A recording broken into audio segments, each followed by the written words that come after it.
पेन्हलिया पियर रंग साड़िया चलू छठी माई के घाट चलू छठी माई के घाट भइले अरघ के रे बेड़िया दौड़ा उठाई दिया माथ दौड़ा उठाई दिया माथ पेन्हलिया पियर रंग साड़िया चलू छठी माई के घाट चलू छठी माई के घाट प्रेम से बोला छठी मैया की।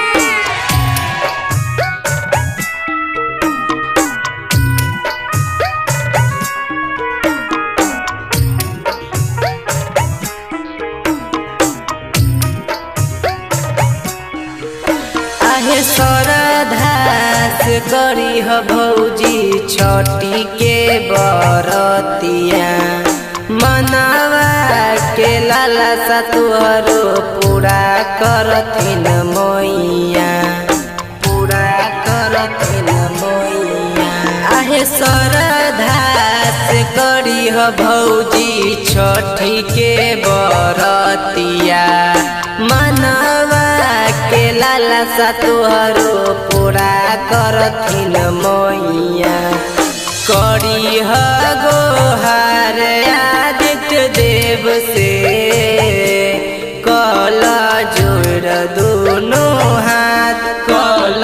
जोड़ दोनों हाथ भइले अरघ के रे बेड़िया दौड़ा उठाई दिया माथ दौड़ा उठाई दिया माथ प्रेम से बोला छठी मैया की।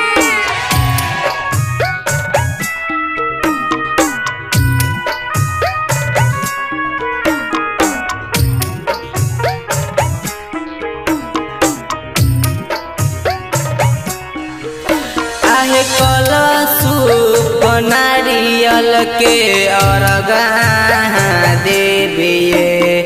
रवि लाल देवरावा के कहल माइल लेविये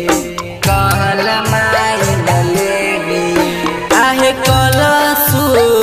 नारियल के अरगा देविये रवि लाल देवरावा के कहल माइल लेविये सजल रहत मांग के से नूरावा कबो छूटत नहीं साथ कबो छूटत नहीं साथ भई